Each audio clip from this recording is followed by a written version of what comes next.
Bonjour à tous, je suis très contente de vous retrouver aujourd'hui dans un nouveau tutoriel. Donc aujourd'hui on va faire Madame Patachou en collier donuts.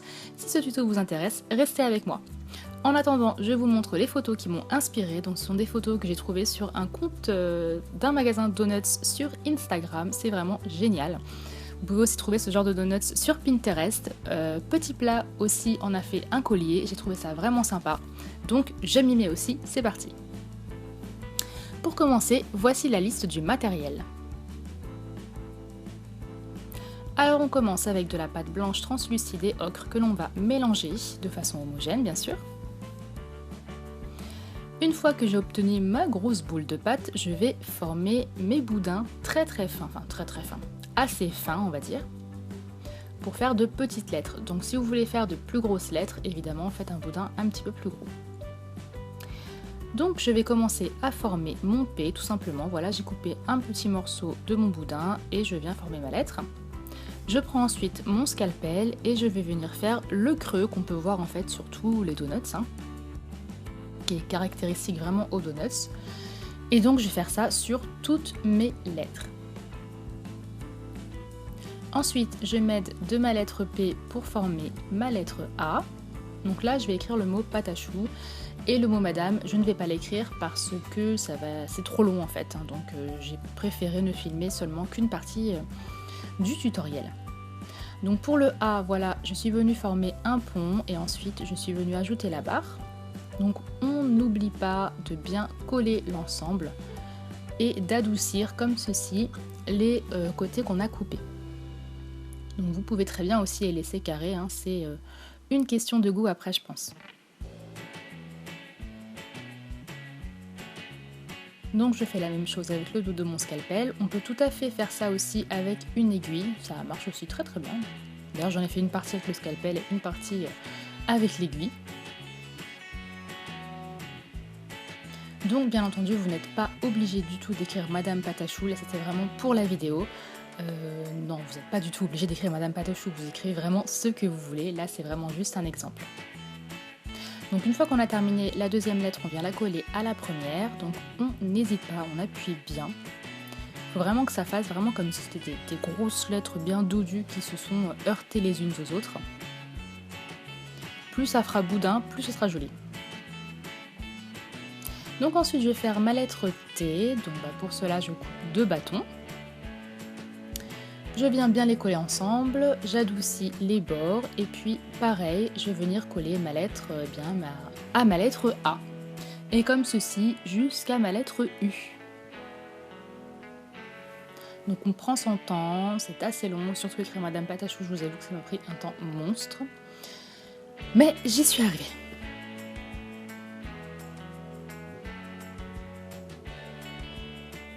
Donc ensuite pour coller la lettre T, j'oublie pas de coller aussi le bas de la lettre, vraiment pour que tout colle ensemble et que par la suite mon collier ne se détache pas.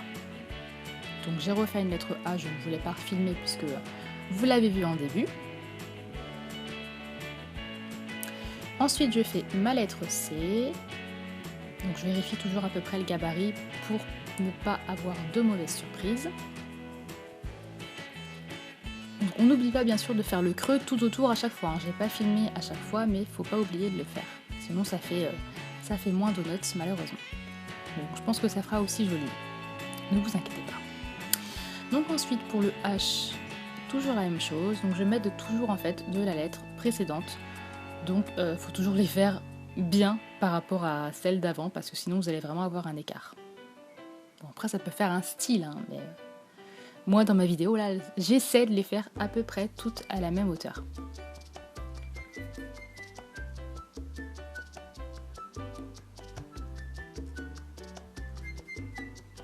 Donc si elles sont un petit peu écrasées, c'est vraiment pas grave. C'est vraiment un effet boudin qu'on recherche, donc c'est pas du tout grave. On passe au haut.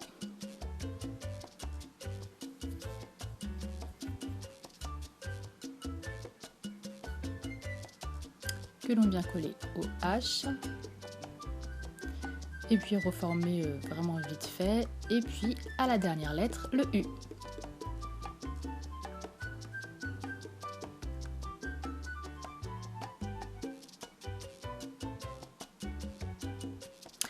Et voilà mon madame que je ne vous ai pas filmé et que je vais venir coller aux pâtes à choux. Donc voilà, je les écrase comme ceci entre elles. Donc on n'y va pas à fond non plus, hein, mais on essaie de les coller un maximum. Ensuite, je vais prendre mes pastels secs, donc je prends ma couleur ocre et ma couleur marron. Et puis avec mon pinceau, comme ceci, je vais venir colorer en fait mon Madame Pâte à Choux. Donc oui, c'est un pinceau Real Techniques, c'est un pinceau dont je ne me sers pas en fait. Donc voilà, et puis je le trouvais vraiment très bien pour la Fimo, donc je l'utilise pour la Fimo. Ensuite, on va faire le glaçage. Donc pour ceci, vous avez la recette en barre d'infos. Je la mets tout le temps, n'hésitez pas à aller voir. Donc je vais prendre une couleur bleue, une couleur rouge. Donc vous avez les numéros que je vous montre. Hein. Et donc on va commencer par la couleur rose. Donc on mélange avec du blanc, du translucide. La couleur chocolat seulement avec du translucide. Et la bleue, blanc et translucide. Donc je rappelle que translucide, c'est vraiment pour faire un effet plus naturel et moins plastique. Et le jaune que je viens mélanger avec du translucide. Donc si j'ai été trop vite, n'hésitez pas à aller en arrière. Donc une fois que j'ai fait mes glaçages, donc je les ai tous faits en avance hein, pour aller plus vite et bien enchaîner ensuite. Donc je vais commencer par mon glaçage rose. Donc je prends mon aiguille, vous prenez un cure-dent, quelque chose de pointu.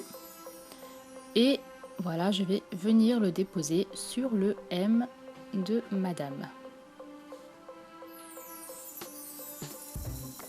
Donc la quantité, c'est vous qui voyez, c'est en fonction de vos goûts. Je ne peux rien dire là-dessus. Ensuite, je prends ces petits jolis vermicelles qui viennent de la petite épicerie. Donc les paquets de Fimo que je vous ai montré avant viennent aussi de la petite épicerie. Et donc je les mets dessus. Ensuite, je passe à la couleur chocolat. Donc je vous avoue que pour les vermicelles, j'ai eu peur en fait de les passer au four parce que je ne savais pas si ça allait passer ou pas, ou si ça allait décolorer ma pâte ou fondre. Donc je vous rassure, ça passe très bien au four. Donc je passe à la pâte chocolat comme je vous l'ai dit, enfin le glaçage chocolat, sur lequel je ne vais rien mettre. Ensuite je saute une lettre, vous allez voir pourquoi après, mais c'est normal. Je passe à mon glaçage bleu. Et je suis venue faire un boudin très fin de pâte Fimo blanche, que je ne vous montre pas, hein, puisque je vous l'explique. Et je suis venue en fait couper des petits vermicelles voilà, de pâte que j'ai disposés comme ceci sur la pâte bleue. Ensuite je repasse à la pâte rose. Donc j'ai gardé le truc des vermicelles de toutes les couleurs dessus parce que je trouvais ça joli. Donc là j'ai utilisé une feuille en fait pour délimiter et pour ne pas que mes vermicelles tombent sur ma couleur bleue en fait, pour pas que ça mélange. Je sais pas trop si je me fais comprendre. Et ensuite je continue avec le glaçage jaune, le glaçage blanc, le glaçage chocolat, le bleu où je remets mes vermicelles blancs. Donc on peut alterner, on peut mettre vraiment ce qu'on veut. Je remets du jaune, du rose, où je remets mes petits vermicelles de couleur. Ensuite, je viens les replacer à l'aiguille. Je saute encore une lettre et je remets du glaçage chocolat et du bleu. Ensuite, vous voyez, j'ai pris toute cette petite couleur pour faire des espèces de Smarties que je suis venue disposer sur des lettres chocolat. Ensuite, sur le glaçage blanc, j'ai fait des petites, une espèce de petits marbrés, des petites rayures. Je mets tout ça au four 30 minutes à 110 degrés. 30 minutes donc à 110 degrés. Et ensuite, une fois que c'est cuit, je reviens colorer légèrement avec la peinture acrylique. Donc j'ai pris du ocre et du marron, en sachant que le marron, j'en mets très peu. Ensuite, je prends des microbilles, toujours de la petite épicerie, et du glaçage qui sèche à l'air. Donc voilà, ce glaçage, en fait, c'est pour les dernières lettres qui restent, parce que les microbilles, on n'était pas vraiment sûr que ça passait au four, j'avais peur que ça décolore un peu tout. Donc j'ai pas tenté, hein, j'ai préféré le mettre après. Donc vous mettez le glaçage comme ceci, grossièrement, et ensuite avec une aiguille, on va venir bien mettre tout ça. Ensuite j'ai pris quelques couleurs qui me plaisaient et je suis venue les faire tomber en pluie sur mes lettres. Donc là il n'y a pas besoin de protéger les autres lettres hein, puisqu'elles sont cuites. Il n'y aura pas de souci de collage. Et je trouve ça vraiment trop mignon, les petites microbilles, c'est vraiment trop joli. Ensuite je viens vernir le tout une fois que c'est bien sec et je vais monter mon collier. Donc pour cela j'ajoute des petits pitons. Je ne vous conseille pas du tout les tiges pour le montage, ça se décroche bien souvent. Je vous conseille vraiment les pitons. Et à la rigueur, vous les vissez, si vous n'êtes pas sûr, vous les dévissez, vous ajoutez un point de colle et vous les revissez et ça tiendra très très bien. Ensuite, je vais prendre des anneaux comme ceci. Donc je vais en prendre 3. Je vais mêler d'une pince plate et d'une pince arrondie, mais 2 pinces plates ou 2 pinces arrondies font aussi l'affaire. Pour ouvrir mes anneaux et pour les placer, donc là j'ai mis le fermoir.